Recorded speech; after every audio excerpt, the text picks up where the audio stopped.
So if we flip back and look, I wrote down this was going to be, oops, it's orange now. It's fine. Not sure I like the orange. Hold on. Let's just go yellow.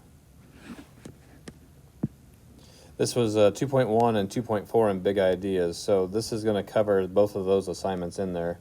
We did the first page in class, and I made a video over the first page. So this is going to be the second page, because then we move on to the third page, we can see this is talking about 2.5 in big ideas. So we just need to cover these. It's not going to take long to cover this, but this is just going to be the interval notation part of what we need to talk about.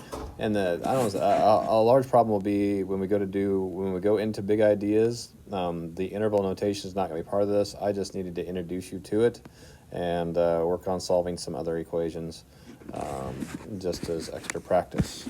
Okay, so in this particular case, we had the interval notation is another way of expressing the answer to an inequality. It uses parentheses and brackets instead of open circles and closed circles.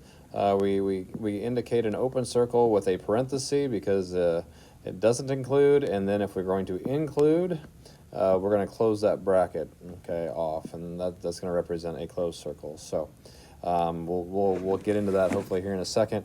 We always when we talk about infinity, and that's part of my answer set, I need to understand, we're always going to use a parenthesis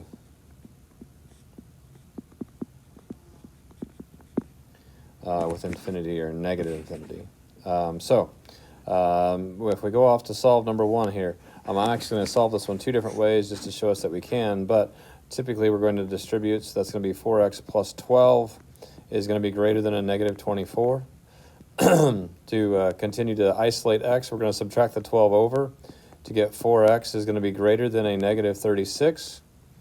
And then we divide that 4 out of there. We get x is going to be greater than a negative 9. Okay? So if we think about over here on the number line, and again, it doesn't have to be specific, but oops, that's going the wrong way. That wasn't very good.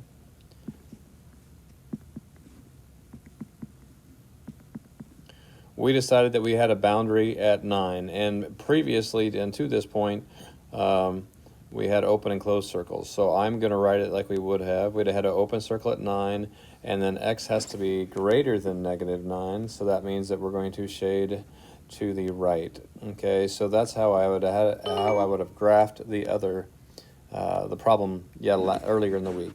Okay.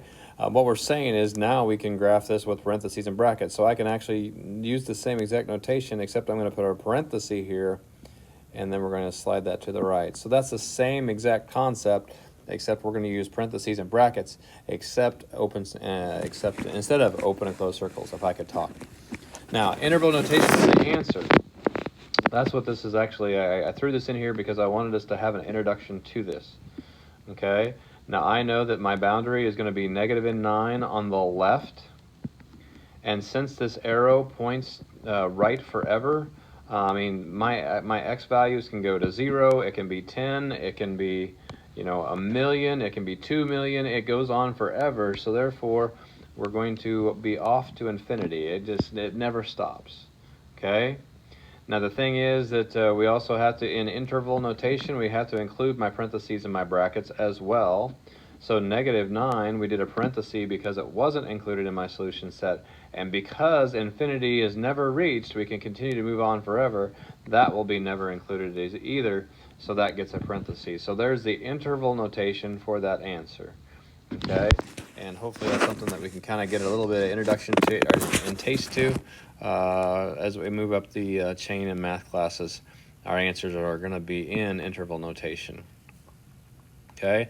I also said on this problem I was going to solve it a different way because I think it's always good to make sure we're mathematically thinking about what we can do. So I'm going to go back and rewrite this problem. I didn't think it was going to be that sloppy, but here we go. Now, because my left-hand side over here is a product. That's the only thing that's going on here is a product. I can go ahead and undo things here. So I'm actually going to undo and divide by 4 now. So that actually eliminated my parentheses in a different way. I'm now left with x plus 3 is greater than negative 6. I am going to subtract the 3 over and subtract the 3 over and get x is greater than -9, which is the same exact answer I got over here. Okay, so I only wanted to show you that, and just to reiterate that we can solve equations in different processes. Okay. All right. 2 has some nice things to it. So as far as review skills, now I'm going to connect that with what I just did. So in number 2 here, I cannot just divide this 3 out of here. And I can't because there is a subtraction sign. So I have this difference between the two. Now if this was some number on here that was divisible by 3, sure, then I can go ahead and divide that 3 out.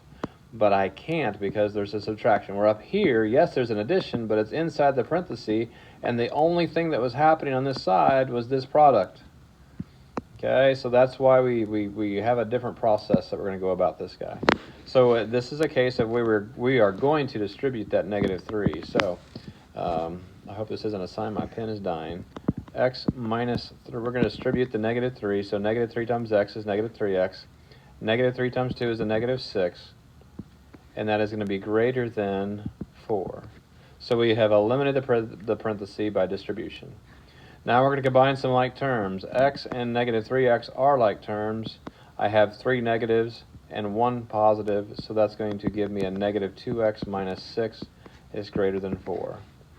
And now we'll just continue to solve. We'll add the 6 over and get -2x is greater than 10. I am going to rewrite that because I'm out of space. So -2x is greater than 10. I'm going to solve this. So this is my first chance. Then I have to pay attention to I divided by a negative number. If I divide by a negative number, I have to switch the inequality sign. So that's -5. Because remember, that negative sign makes it on the opposite side. So I have to indicate that by switching the inequality sign. So again, if I'm going to graph this, I mean, I don't think we have to get too detailed with the graph. -5 is where that is the boundary. If we were doing yesterday's notation, it would be an open circle. We're going to do, so I'll do it that way too. Open circle and to the left. If we were doing interval notation, this is a parenthesis and to the left. And so now this gives me another opportunity to write my interval notation, because I went, and again, interval notation is just my boundaries. It's my left boundary followed by my right boundary. Okay. So my left boundary, where did this go left? Did it stop somewhere or go on forever? Well, it went on forever, so that means that we're going to be at a -infinity is my left side. My right boundary then, okay, it doesn't go on forever out here to the right side. It stops somewhere. It stopped at -5, so therefore that is going to be my right boundary, -5. -5 is not included in my answer, nor is the -infinity, so it gets parentheses on both sides. Okay, so again, that's what we're going to do. That's how we're going to work through that interval notation. Okay, we got 2 more examples left. So I said this wasn't going to take long. If we look here, we've got again, looking at what ahead of what we have. We can't divide out of 2. We can't divide out a 7 just because we're attached by that negative sign. So this is a case, again, where we have to do distribution. Okay, down here in 4, this is a case where we have to do distribution because of this minus sign. Okay, not that 28 is divisible by 8, but anyway, we're going to distribute. So 7x is my first term. We're going to distribute the -2 for a -2x. We're going to distribute the -2 again to get a +8. And that's going to be less than or equal to a -2. So now that the parentheses are gone, we're going to collect like terms. I have a 7x and I have a -2x. So 7 minus 2 turns that into a 5x.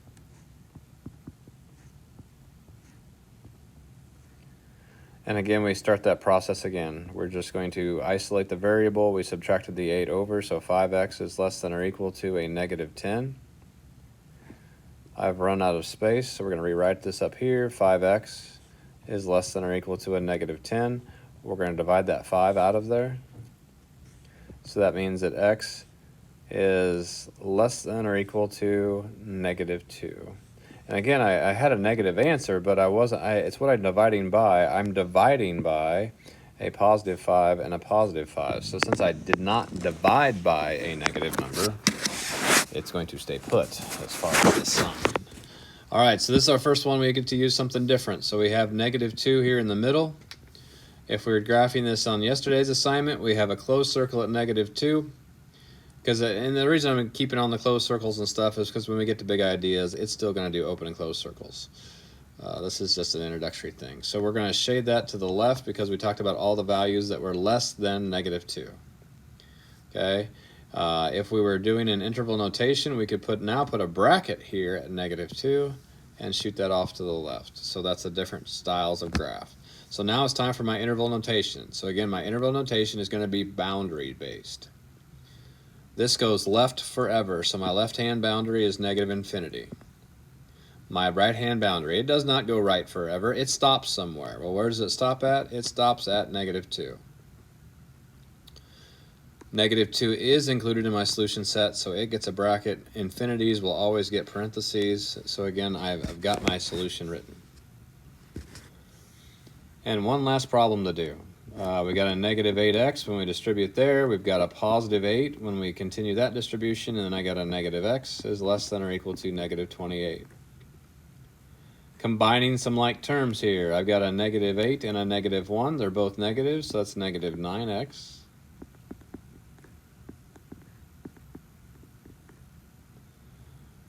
We're going to subtract the 8 over and get -9x is less than or equal to -36.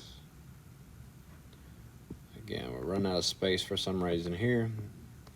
-9x is less than or equal to -36. We're going to divide by the -9, divide by the -9. So now we're left with x. Again, I'm going to grab my highlighter because we divided by a negative number. That is going to force my inequality sign to switch.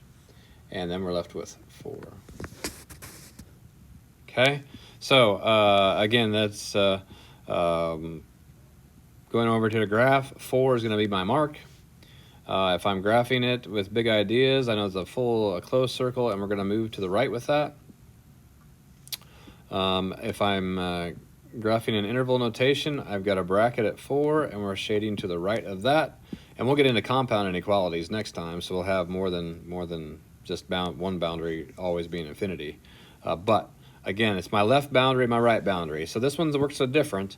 There's nothing off here to my left. It did not go left forever, so I'm not going to have an infinity on the left like I did the other two. Okay, this one goes right forever, so that means that my right boundary is going to be infinity. My left boundary, however, is going to be a 4.